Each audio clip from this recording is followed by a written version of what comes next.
Good morning, everybody. BDL44 coming at you with another video. All right, so we're talking about the Milwaukee Bucks and the LA Lakers. And, of course, that game is in Milwaukee. It's a preseason game all the way across the country. I mistaken the first game for being all the way across the country. Said it was in Pittsburgh. It wasn't. But this one is actually in Milwaukee, which is very strange.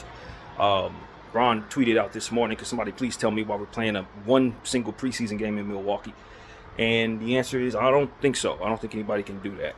I don't think anybody can be able to make some sense out of that.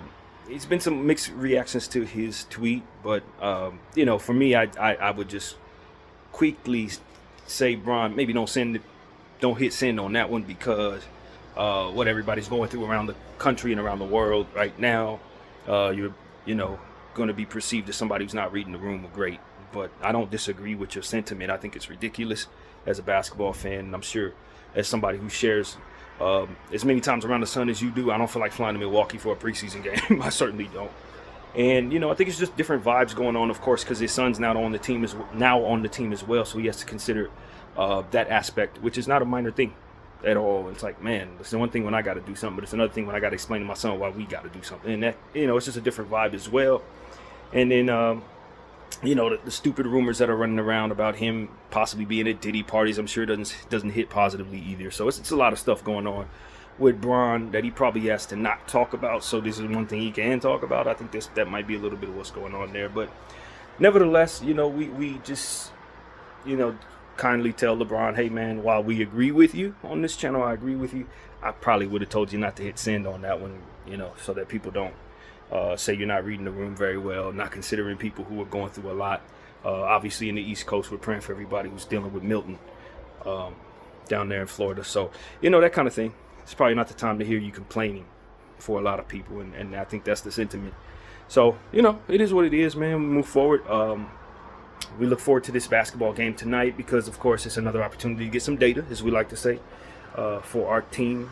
We've only had 2 games in the preseason. We lost both of them, but we thought we saw some positive things in both of those games, especially in Phoenix, where in the first half we saw Bron and AD play an extended period of time and look fantastic. So we definitely like that. Some of our young guys were hot and cold in those 2 games. First game, I thought we saw some real good Max Christie and Jalen Hood-Schifino minutes. In the second game, I thought maybe those 2 had taken some steps backwards. Austin Reeves doing a lot of things other than shooting the ball very well, and that's kind of what we're circling. We want to see him have an efficient shooting night, but you can't, will the basketball to fall. You just got to take shots, take good ones, and live with the results. And sometimes those results aren't positive, but he has been getting to the line very well, and helping in other areas. So we just need him to continue to be aggressive and getting to the line. Hopefully the 3 ball starts to fall, and from there more of his shots fall. But as long as he's being aggressive, getting to the line, he can still give us some point totals. We just hope the bricking stops, quite honestly. So that's what comes to mind for me. We've been trying a lot of stuff, kind of a little small out there, of course, because we're still missing Wood, Koloko, and of course Vanderbilt. We're still waiting on, from what I understand. Jordan Goodwin is on the injury report. He's a game time decision. I'd like to think he gets some minutes tonight if he's available. And, it's going to be interesting to see if our core does play tonight. Same goes for Milwaukee's, to see if Dame and Giannis play. Giannis did not play in the first game. Dame actually did and came in the game for 17 minutes, hit like 4 threes. He went crazy and then sat down. So, it's their very second preseason game, and I'm just not sure exactly who we'll see out there. Chris Middleton is on the injury report, but he's a game time decision. I don't know if he played in the first game or not. I don't remember seeing him on the stat sheet. But, you got to deal with the Milwaukee Bucks young players. And looking at their depth chart, at this point, they have like 30 players on the roster. I'm exaggerating a bit, but it's a lot of people on that Bucks team as of right now. So God knows who all they're going to use. But I'd imagine your starters like Bobby Portis, Giannis, and Middleton and Dame probably not going to play so much, so that they can figure out who all they want to use and who all they would like to cut. And they got a lot of cutting to do. So that's what I will say about Milwaukee. It's like that. When you look at the box score from the game that they had against Detroit, where they won by like 1 million points, you're going to see like 25 names on there. So that's really what it is. But they got a couple of AJs. AJ Johnson, I believe is his name, and AJ Green are 2 young players that I like on this team. AJ Johnson. I hope his name is AJ Johnson. I think it's AJ Johnson, the young fella they got in the draft in the first round, and he was projected to go in the second round. But it's one of those situations where I really like this player. I think he's going to be a damn good player in the future, and he already has some things in his game that make you say, "Oh, this is going to be a fun player to watch when he develops." So I'd love to see what he can do tonight. And then the funny thing about that is, while they picked this player up in the first round, when they knew they could have got him in the second round with their pick, with the second round pick, they got a guy who was projected to go in the first round. So it's almost like they got value based on how that shook up. A guy by the name of Tyler Smith, who I also look forward to seeing tonight, a real nice offensive power forward, has some athleticism, can shoot the three. He's going to be fun to watch when he gets it going. So the Bucks are starting to get an infusion of the next generation of role players, and I think we're going to probably see a lot of those guys tonight. Marshawn Beauchamp, definitely expect to see some minutes from him. We got to talk about the acquisition of Gary Trent Jr. because, of course, we thought we had a great shot at getting Gary, and he just happened to choose the Milwaukee Bucks 1-year deal, I believe it is. So this is a big year for him to try to get back in the graces of the market and hopefully get himself a long contract once again. And I think they have a need for what it is that he does with Malik Beasley now in Detroit. He steps in as the shooting guard that can likely take a lot of minutes in that starting position. Probably not a lot. I think I'm overstating that, but take a starter's amount of minutes every night and try to help them with that 3-and-D role at the 2. So, definitely want to pay attention to him. I think he'll play tonight. And, Brook Lopez. I don't know if you want to play Brook Lopez in this game. Milwaukee's older guys. Preseason, you kind of want to rest him just like you would want to rest most of your starters. I think it's a decent chance you may see Giannis tonight, to be honest with you, because he didn't play in that first preseason game, and there really isn't nothing wrong with him. And so a lot of times you'll see a guy like that for just like we played AD in the first half, maybe even just a few minutes, and then they sit him down. But at this point, that's unclear. So yeah, that's what it is. How much Bron and AD we'll see. I'm with Trevor Lane. I was listening to his conversation this morning. He was essentially saying, I hope LeBron isn't flying all the way to Milwaukee not to play. That would be kind of weird. I would rather him not make the flight. You know what I mean? Not just because he's complaining about it, but because just for the betterment of the long schedule that we have ahead. I think it makes all the sense in the world for him to stay home. And AD too. Anybody that's not playing, I don't know if I asked them to travel. Especially when the next game is in, Vegas or something like that? I mean, we're not even doing a road trip. That's why it's so weird. Like, you're flying all the way to Milwaukee from the West Coast to play one preseason game, and then you're flying back to the West Coast for the rest of your games. It's not something that I've ever seen before in a preseason. I don't get it. But I think, if I'm not mistaken, last year Milwaukee had to do that with us. They had to fly all the way out here for a preseason game. So, travel's part of the game. Obviously they be having preseason games in, Dubai and stuff like that. But the key to all of that is that they play 2 games. So you're not out there just for one game and then fly back. And I think that's what LeBron was essentially getting at. Maybe we should have more than one game with Milwaukee since we're flying to Milwaukee. Maybe it should be 2 preseason games. So I think that would make it worth it for some of these guys to make the trip. But nevertheless, that's really what we got going on there. So yeah, man, I think this Milwaukee team, is as I've been saying all week, intentional. They likely want to win this basketball game.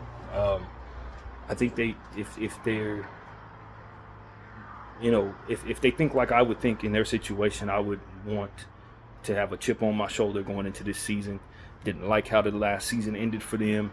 They had a lot of, bad talk toward Dame Lillard, specifically in his defensive issues. He did not have the greatest season at all. So, it should be a chip on their shoulder. They have some very prideful players, some very serious championship contending talent in Giannis and Middleton and Dame, of course, and Brook Lopez. Those guys are proud, and I think that this is a game that they probably have circled in the preseason that they probably want to win for morale and all that stuff. So I think the Lakers being 0-2 should be intentional on trying to scheme the victory as well. Maybe not, going too far to get it as it pertains to diving on the floor and going crazy like it's a playoff game, but you'd like to be the winner at the end of this one. Try to get ourselves our first blood in the JJ Redick era, to draw blood here and get a win. So that's what I'm hoping our team will be intentional on doing, not just getting the data, but also just making sure you know get a taste of what it feels like to win a basketball game this season. And so we love what we've seen from the play style offensively, ball movement, player movement, all of that stuff I want to see more of. I think that at the end of the day, we saw too few plays where that was the case last year. A lot of stand around offense. We started incorporating more movement as Darvin Ham's tenure went on, but 2 years ago it was really a lot of stand around basketball and small ball basketball, for which, you know, we're kind of forced into at this point, but at least we'll have more likely ball movement and stuff like that to kind of offset some of what would be going on size wise. I also think when you consider small ball with this particular unit, I think there's more, and I'm just giving this a little thought. Blankett's ability to kind of put other players in different positions. I think when you consider small ball, what you don't want is a pure point guard playing the four, that kind of thing. But what I think we have is a bit more versatility, I guess is what I'm trying to say, within the players that we're going to be using at a given moment to play different positions. So I just feel like we might be a little more versatile than we had been in the past. Kind of make our small ball lineups be a bit less wacky, I guess is what I'm saying. But, you know, it is what it is, man. Definitely looking forward to seeing Max Christie bounce back. He didn't have his greatest game, but I do think his conditioning is where it needs to be. In the first game, he really played great, and I just think it was a bad shooting night for him at the end of the day. We really put a lot of emphasis on him being efficient, but, you know, as a non-basketball player, I always have to remind myself of what we've already said in this video, which is shots are either going to fall or they're not. And so if you're going to say that a guy didn't play well, it can't just be because they were highly inefficient shooting the ball. If you have a guy being aggressive, that's probably a positive. You know, if he's going for 12 attempts and he only hits 3 of them, for me, it's hard to look at that as a good game. But the reality is, if they're aggressive, they're doing good. If they're helping in other areas, they're doing good. So it's just, you know, got to work that into the equation for myself. But that's really what it is. Sometimes guys have bad shooting nights, and it does equate to them taking possessions away from the team. And if you're having trouble in other areas scoring the ball with other players cold, which we had, it continues to eat away at your chance of being successful. So I think aggression is good, but knowing when you're so cold that you can't hit shots is something that has to be managed from player to player. I think, you know, the idea is to just tell everybody who's shooting poorly to keep shooting. But throughout the course of the time of me watching basketball, I haven't seen too many players shoot their way out of a slump in one game. What I have seen is a lot of players continue to shoot and continue to eat away at the possessions, and furthermore eat away at their percentages. So I'm of the mindset that only works sometimes, and maybe not something that should be done every time you're cold. Sometimes when you're really cold, it's in your head. Maybe it's in your best interest to stop shooting. And then after the game, then try to shoot your way out of that slump. You know what I mean? And spend some extra time in the gym shooting or what have you. Get up early and shoot tomorrow. But throughout the course of the game, cap that thing off at about 9 attempts if you're going over. You know, you don't shoot anymore. Like, it's not as important that you get out of your shooting slump as it is that the rest of the team utilize the possessions that ultimately you're throwing away. So that's just my philosophy in a lot of situations. Rarely have I seen a guy get himself out of a bad shooting slump in one basketball game. So it's just a thought, man. I know that Austin Reeves has been struggling specifically shooting the ball. I don't know if that will continue today. We definitely want him to be aggressive, but him getting up a bunch of attempts, or Max Christie getting up a bunch of attempts and continuing to break when we're not rebounding well, specifically on the defensive end or offensive end rather, it becomes a situation where you're like, all right, we're throwing possessions away. So quality possessions is important. The same goes for the philosophy of volume three-point shooting. I think we're going to be intentional on trying to undo the habit of shooting under 35 threes a game. So that means that for a little while, our team is going to be jacking up threes that we probably wouldn't otherwise jack up under Darvin Ham. And I don't know that when you do that, you find yourself successful shooting the ball. I think you are going to get shots up, but they don't necessarily mean they're going to go in. So I'm just a little worried about that within our offense in the short term. Long term, I think teams start getting used to it. It's just like any other habit you got to work out.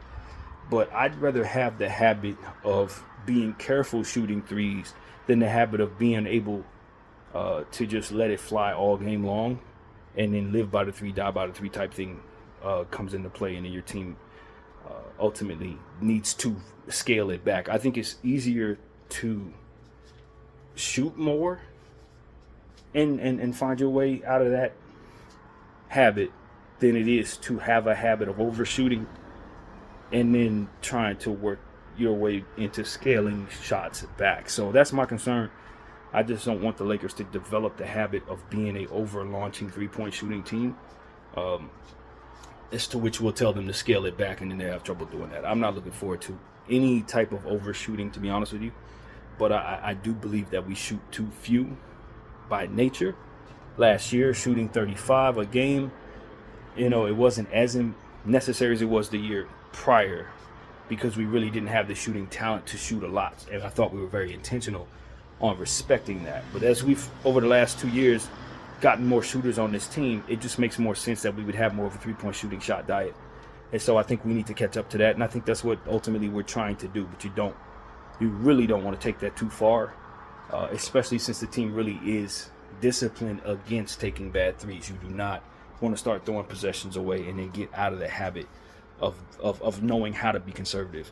And we're a really good interior scoring team, so I think that's something that we should continue to want for ourselves. And if it becomes necessary that we shoot more threes, we should have the team disciplined to be able to audible into being a volume three-point shooting team, but to never actually get away from the idea that inside-out basketball for this unit is basically the better and smarter way to approach most basketball games. Because there are going to be games where the other team's only going to shoot 35 threes, right? If we're shooting 50 and we're only shooting 20%, they're going to be scoring in the paint. We're hardly going to have any paint points, hardly getting to the line because we're trying to shoot so many threes. I mean, you just see so many teams lose that way. It's not a problem the Lakers have ever had. I don't want to start developing that problem this season, especially when we're not a great three-point shooting team. We have more three-point shooters than we did 2 years ago. That doesn't necessarily mean we're Golden State. You know what I'm saying? We're not Boston. We don't need to do that. So that's really my thing. Balance in regards to that three-point shooting thing. I don't mind us attempting a lot of threes, but if we're going to do so, let's do so within the flow of offense, within the flow of the offense that we're running. So not just coming down jacking them up so that we can meet that quota. I think that's a bad habit to try to develop. That's what I think. So yeah, man. We'll see what Milwaukee wants to do. I saw a lot of the players that they used on their bench were one for. They had a poor shooting night against Detroit. It didn't matter because they beat Detroit very badly. So it is what it is. But a lot of them guys did not shoot very well. We'll see if they try to shoot their way out of their shooting slumps, respectively. All these dudes, there's so many of them, and they all were like 1 for 7, 1 for 6. So that's what I saw on the box score. But at the end of the day, it's no really real way to know what you're getting into with this particular game because Milwaukee's only played one game. Because you really don't know who all they're going to want to play based on their starters in the preseason, being as important to them as they are. So. We just kind of go in blind and play it by ear. I don't know who all we're playing, just the same. For all I know, this would be a game we play 80, 25 minutes. Who knows? I have no idea what to expect. So you can't really game plan. But what I can say is I'm looking forward to our young players, and some of our vets as well. I think about Gabe Vincent and how good he's looked in the preseason. I definitely want to continue to see him thrive and work him into the equation a bit more since he's playing so well. Try to see who all he plays well with. I thought he looked great next to Jalen Hood-Schifino in the first game. So that's a player that I have circled there. Dalton Connect, I want to see him play well. I thought he was pretty solid in the first game. Second game, I didn't really love what I saw from him. So tonight, I'm hopeful that he'll really play well. And you know, the one positive thing about this is you get the young guys to see how they look on the road in an Eastern Conference situation. That's the one positive that can come from traveling in the preseason like this, is giving those guys that look to say, okay, we're flying all the way to Milwaukee on the road, far away. How do you look under these circumstances? It's a different bit of data that I think can be useful when assessing what you think a player could potentially do for you in the regular season, or what a guy looks like under these circumstances. So it's not all bad, Bron. You know what I mean? As it pertains to what you get from it, I think it's a simulation of circumstances that ultimately you may want to know, going into the season. So that's the one positive I can take from it. I get to see how a guy like Jalen Hood-Schifino looks on the road, far away. It's one thing to play in Sacramento on the road. It's another thing to see how a guy looks after a 5-hour flight, a 6-hour flight, that kind of thing. So, can a guy like Dalton Connect step up in Milwaukee randomly? You know what I mean? Because at the end of the day, 2 weeks from now, we're going to have a road trip. That's the reality of it. We're going to start the season with a home game, and then we go on a 5-game road trip, if I'm not mistaken. That includes Toronto or something like that. So before we know it, we're going to do these flights anyway. So it is what it is. But yeah, that's what I'm looking at. I want to see Dalton Connect and how he looks tonight. I'd imagine he'd play. He's not on the injury report in any way. So I expect for all of our rookies to get minutes tonight. We didn't see Troy Way, I don't think, in the last game, or Traore, however you pronounce it. I don't think we saw him in the last game. I'd like to see him get some more minutes. Colin Castleton as well, get some minutes tonight. As I've mentioned, Quincy Olivare and Goodwin, I want to see them. So yeah, there's going to be opportunities to play more people, man. We've kind of run the same guys over and over again to a degree.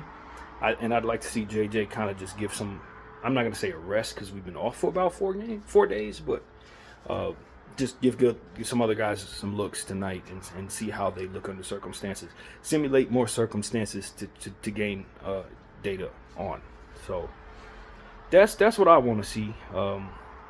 And of course, the Lakers try to get a victory here, man. So our next game after this one is going to be against Golden State, I believe it is. Then we play the Suns. Then we play Golden State. Then we start the season. So, it's repetitive. The Milwaukee game is all things considered random as hell. when you look at who we've played and who we're about to play in the preseason, it's absolutely random that we see them. But this is what it is. And it'll be at 5 o'clock Pacific, 8 o'clock Eastern in Milwaukee. That's what it's going to be. So, yeah, man, I don't know if there's any more for me to really chime in on, man. I can't wait till we have more to talk about. But for now, with only 2 preseason games in the bag, it's very little for myself to really give you. But, that's what these games are for. We just grab the data from it, see what type of stuff we have going on with our players. Hopefully we can improve on the defensive end. Our effort has been pretty good. Our energy's been pretty good, but I don't know that we're getting the stops that we're looking for. And before we go, I have Tyler Smith and Bobby Portis circled tonight. Because in the first 2 preseason games, we've allowed backup power forwards to really eat. That's what I noticed. In the last game, it was Iguodala for the Suns. And in the game prior to that, it was also a player from the Minnesota Timberwolves at the power forward position. Josh Minott, I believe is his name. He went crazy. So that's a pattern that this unit is starting to show me, that they tend to let those guys go crazy. Though it's in a small sample size, it's been there. So that's why I'm looking at Bobby Portis. I don't know if he's going to be the one to go off, if Tyler Smith is going to go off. Maybe it's another player who's going to play that power forward position. But we have to do something about breaking that pattern early. I do not want to see backup power forwards continue to eat in ridiculously strong fashions. I think there's a way that you're probably leaving them open to do so, and we need to close that off. So that's something I've been paying attention to. And I wanted to stop. D'Lo Russell, I want to see if he's going to play tonight. Maybe we give him the scratch since he played in both of the first 2 preseason games. But if he does give it a go, what type of energy is he bringing on the road? Well, last year when we played, if I'm not mistaken, was it Philadelphia 76ers? We got blown out. He was the only one who played very well or something like that. He had a really big game on the road. Let's see what D'Lo looks like on the road in the preseason. So, just randomly, you could pick up players like Rui Hachimura as well, see how he looks tonight. See if his defense it travels with us, because he hasn't really been the greatest defensive player in the preseason in a small sample size. His role has kind of been getting where you fit in, and he really hasn't played up to the standards that we expect for Rui in the first 2 games. He did some things, but kind of an afterthought. So I think a breakout Rui game is coming to where you can say, okay, he's playing well, he's really efficient, he's doing some things defensively. So that's what I'm waiting for. We're also waiting for a breakout Austin Reeves game, getting out of the slump, of course. It's a lot to like about our roster overall, though. You can just see where if all these players play well, we're going to be damn hard to beat. That's really what it comes down to, and that's really exciting. So, yeah, that's really what it is, man. Lakers, Milwaukee, 5 p.m. Pacific, 8 p.m. Eastern. And that's pretty much what I got, man. Salute the Kobe minute that passed about 2 minutes ago. Of course, I'll have a halftime video for you guys that I'll likely upload somewhere in the 3rd quarter. And then from there, we will have a video for you at the end of the game, reacting to everything. And that's pretty much it. My name's BDO44. I thank you all for watching. I'm out.